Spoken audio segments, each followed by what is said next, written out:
নিষিদ্ধ করে কখনো কাউকে নিশ্চিহ্ন করা যায় না। নিষিদ্ধ করতে পারে জনগণ। জনগণ যদি তাকে প্রত্যাখ্যান করে তাহলে সেই দল থাকে না। জাতীয় পার্টিকে যদি এই যে এখন যে হুজুগটা উঠছে, যদি এই হুজুগের মাধ্যমে জাতীয় পার্টিকে নিষিদ্ধ করা যায় তাহলে রাজনৈতিকভাবে সবচেয়ে লাভবান হবে জামাত ইসলাম। কারণটা বলে তখন কেউ জানেন, তখন নির্বাচনটা পুরো নির্বাচনী যে প্রক্রিয়াটা এর লাগামটা থাকবে তার হাতে। এখন তারা নানা ধরনের আওয়াজ তুলছে, কিন্তু একবারও বলছে না আমি নির্বাচন বর্জন করবো, বলতেছে না। কিন্তু যেই জাতীয় পার্টি না থাকবে তখন তারা যদি বলে বসে যে আমাদের এই দাবি না মানলে আমরা নির্বাচনে যাব না, নির্বাচন হবে না রে ভাই। তখন বিএনপি কাকে নিয়ে নির্বাচন করবে? এই সরকার কাকে দিয়ে নির্বাচন করাবে? কিচ্ছু হবে না এটা। তাহলে এইটা মানে মূল লাভবান হবে জামাত ইসলাম এখানে।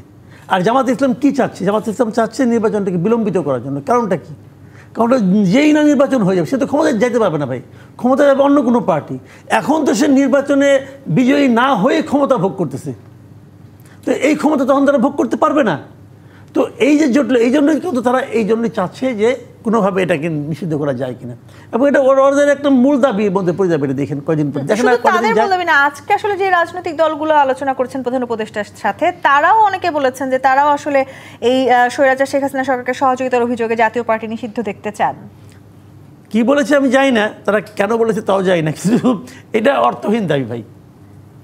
আমি আবারও বলি আপনাকে, আমি আসলে ব্যক্তিগতভাবে কোনো রাজনৈতিক দলকেই নির্বাহী আদেশের মাধ্যমে নিষিদ্ধ করার পক্ষে নয়, একদমই না।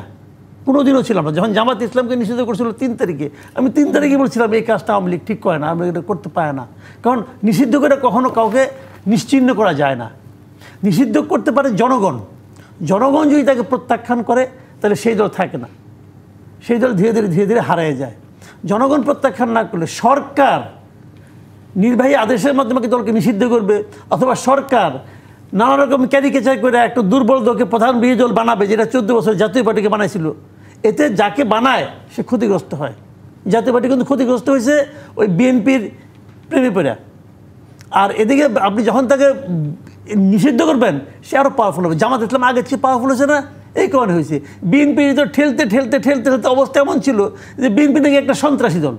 জিয়াউর রহমান যে বীরত্তম, তার বীরত্তম খেতাব কারিয়ে নিচ্ছে। জিয়াউর রহমান আইএসের এজেন্ট বানাইতেছিল। বিএনপির কি ক্ষতি হয়েছে?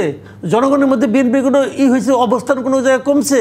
কমে না ভাই। এটা আপনি যত সরকার প্রশাসন যত একটা দলকে মানে আপনার করবে, নিপীড়ন করবে, তাকে ঠেলবে, দেয়ালের দিকে নিয়ে যাবে, তত সেই দল জনগণের মনে জায়গা করে নেবে। এটা ভাই ইতিহাস। এটা খেলে আমাদের দেশে না, পৃথিবীর সব দেশই।